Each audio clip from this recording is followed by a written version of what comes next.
ఈరోజు ఆంధ్ర రాష్ట్రాన్ని పట్టి పీడిస్తున్న అతిపెద్ద సమస్యల్లో ఒక అతిపెద్ద సమస్య నిరుద్యోగం.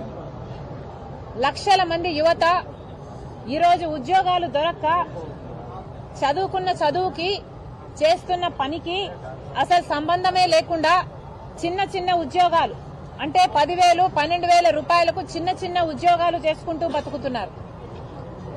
చాలా మంది బిడ్డలు డిగ్రీలు పీజీలు చదివి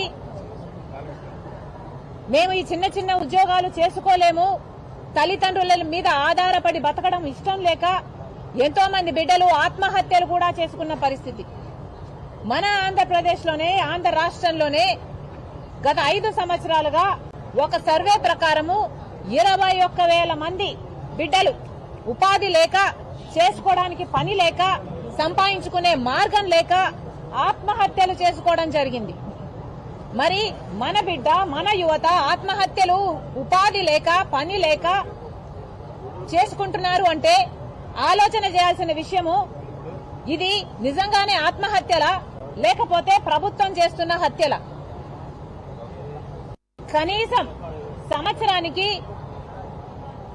500 మంది డిగ్రీలు పీజీలు అంటే చిన్న చిన్న ఉద్యోగాలు కాదు, చిన్న చిన్న చదువులు కాదు, పీజీల స్థాయిలో చదివిన బిడ్డలు కూడా సంవత్సరానికి 500 మంది బిడ్డలు ఆత్మహత్యలు చేసుకుంటున్నారు అంటే వాళ్ళకి ఆశ చచ్చిపోయి ఇక మేము ఎలా బతుకుతాము అన్న ఆందోళనతో వాళ్ళు ఆత్మహత్యలు చేసుకుంటున్నారు అంటే ఇది నిజంగానే మనకు స్పెషల్ స్టేటస్ రాక, మన బిడ్డలకు పరిశ్రమలు మన రాష్ట్రంలో రాక, మన బిడ్డలకు ఉద్యోగాలు రాక మనం చేతులారా చేస్తున్న పాపం ప్రభుత్వాలు చేస్తున్న పాపం కాదా?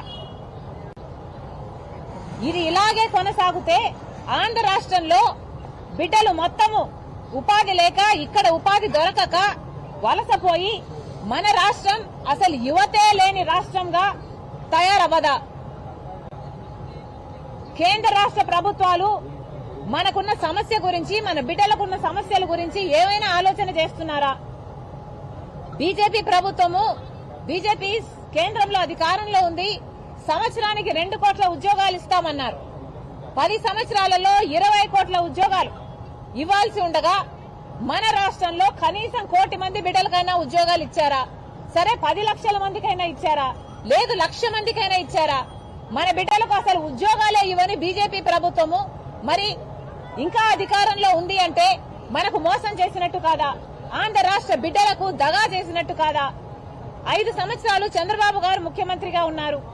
ఎన్ని ఉద్యోగాలు ఇచ్చారు? చంద్రబాబు గారు అధికారంలోంచి దిగిపోయే టయానికి కూడా 1,43,000 ఉద్యోగాలు ఇంకా ఖాళీగానే ఉన్నాయి. భర్తీ చేయాల్సిన ప్రభుత్వ ఉద్యోగాలు కూడా చంద్రబాబు గారు 5 సంవత్సరాలు ముఖ్యమంత్రిగా ఉండి కూడా స్పెషల్ స్టేటస్ సాధించకపోగా, కొత్త పరిశ్రమలు సాధించకపోగా, అలా ఉద్యోగాలు కల్పించకపోగా ప్రభుత్వం తరపున విడుదల చేయాల్సిన ఉద్యోగాలు కూడా 1,43,000 ఉద్యోగాలను భర్తీ చేయకుండా పెండింగ్ లో పెట్టి చంద్రబాబు గారు అధికారంలో దిగిపోయారు. ఆ తర్వాత జగన్మోహన్ రెడ్డి గారు ముఖ్యమంత్రి అయ్యారు.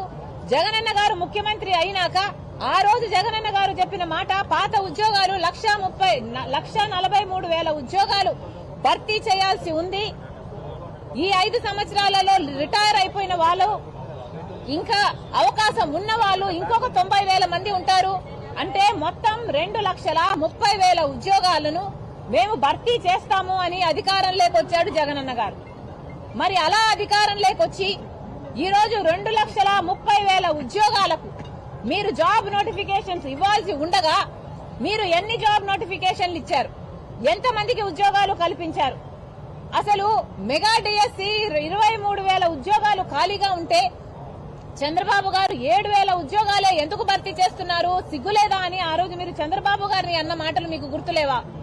ఈ రోజు అదే 23,000 ఉద్యోగాలు మెగా డిఎస్సి మీరు ఇవ్వగలిగి ఆ 23,000 కాదు, అదనంగా కొత్తగా ఏర్పడిన ఖాళీలైతేనేమి, రిటైర్ అయిన వాళ్ళైతేనేమి అంతా కలిపి దాదాపు 30,000 ఉద్యోగాలు డిఎస్సి నోటిఫికేషన్లు మీరు ఇవ్వగలిగి, ఒక మెగా డిఎస్సి ఇవ్వగలిగి కూడా మీరు ఇవ్వకపోగా 6,000తో ఒక దగా డిఎస్సి ఇచ్చారు. మరి మీరు దగా ముఖ్యమంత్రి కారా? ఇందుకు నిరసనగా కాంగ్రెస్ పార్టీ ఆందోళన చేయాలనుకుంది, నిరసన తెలపాలనుకుంది. ఇది పాపమా? ఇది ప్రజాస్వామ్యం కాదా? మాకు నిరసన తెలియజేసే హక్కు లేదా?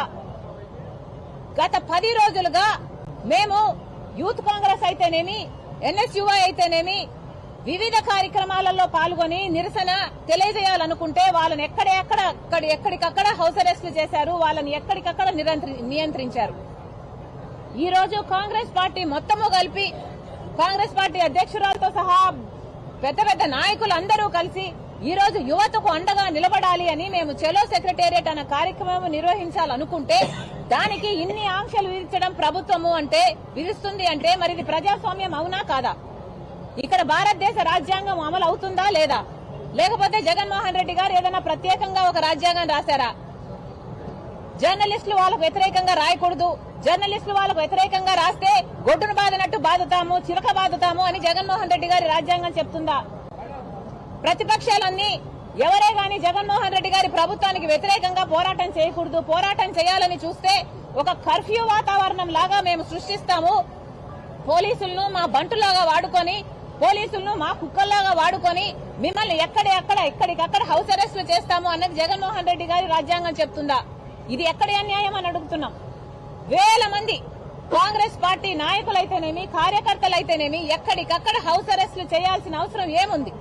చెలో సెక్రటేరియట్ అన్నది ప్రశాంతంగా, హింస లేని మార్గం ఒకటి ఎంచుకొని ప్రశాంతంగా మేము నిరసన తెలియజేయాలనుకుంటే అది కూడా నియంత్రించడం ఎంత మటుకు సబబు? ప్రజాస్వామ్యంలో ప్రతిపక్షాలకు గాని, జర్నలిస్టులకు గాని మాట్లాడే హక్కు లేదా? స్వేచ్ఛ అనేది, మాట్లాడే రైట్ టు స్పీచ్ అనే స్వేచ్ఛ ఆంధ్రప్రదేశ్ లో లేదా? ఇదేమన్నా భారతదేశమేనా లేకపోతే ఆఫ్ఘనిస్తానా? మీరేమైనా తాలిబాన్లా? ప్రజలకు చెప్పాల్సిన అవసరం ఉంది, సమాధానం చెప్పాల్సిన అవసరం ఉంది.